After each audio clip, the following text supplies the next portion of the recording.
আজকের group C পরীক্ষার উত্তরগুলো একবার দেখে নেওয়া যাক। আমার কাছে যে প্রশ্নটা আছে সেটা গ্রুপ এ সিরিজের। তো প্রথম প্রশ্ন বলেছে full form of ATP.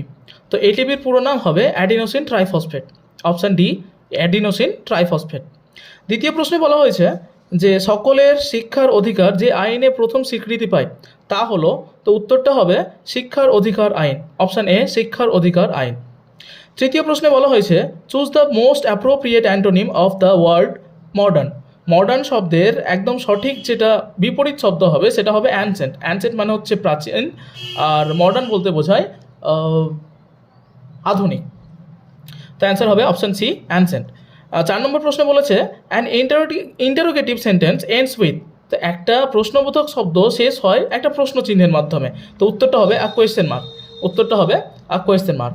Fifth প্রশ্ন হচ্ছে what's the plural of goose. গুজের প্লুরাল কী হবে? গুজের প্লুরাল হবে গিজ, অপশান ডি গুজের প্লুরাল হবে গিজ। তারপরে বলেছে 6 নম্বরে বার্ষিক 5.12% সরল সুদে 5,000 টাকা কত সময়ের মধ্যে 6,100 টাকা হবে? তো উত্তরটা হবে 4 বছর। উত্তরটা হবে 4 বছর সময়ে।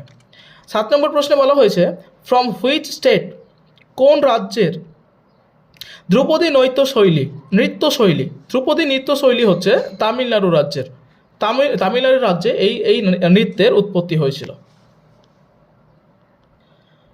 পরের প্রশ্নে বলা হয়েছে একটি গাড়ির গতিবেগ যদি 90 কিলোমিটার পার ঘন্টা হয় তবে এটিকে মিটার পার সেকেন্ডে পরিবর্তন করলে কি হবে? তো আমরা সবাই শিখেছি যে 90 কিলোমিটার পার ঘন্টা আছে এখানে, তো কিলোমিটার পার ঘন্টাকে যদি আমরা 5/18 দিয়ে গুণ করি তাহলে পেয়ে যাব আমরা মিটার পার সেকেন্ডে। তো 18 দিয়ে গুণ করলে 5×18 90, 5×5 25, তাহলে উত্তর হবে 25 মিটার পার সেকেন্ড।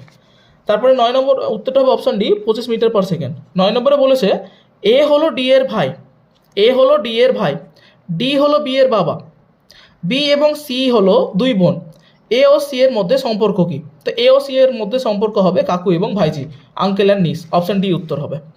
পরবর্তীতে বলা হয়েছে দ্য ভ্যালু অফ 1/2, 1/6, 1/12, 1/20, 1/30 অ্যান্ড 1/42 এর সাম। তো এদের যোগফলটা হবে 6/7। 6/7 উত্তরটা হবে। যারা 6/7 করেছে একদম সঠিক হয়েছে। পরবর্তী প্রশ্ন হচ্ছে এ পরপর বাম দিক থেকে একটি সারিতে 16তম কিন্তু ডান দিক থেকে 10তম স্থানে এই সারির সদস্য সংখ্যা কত?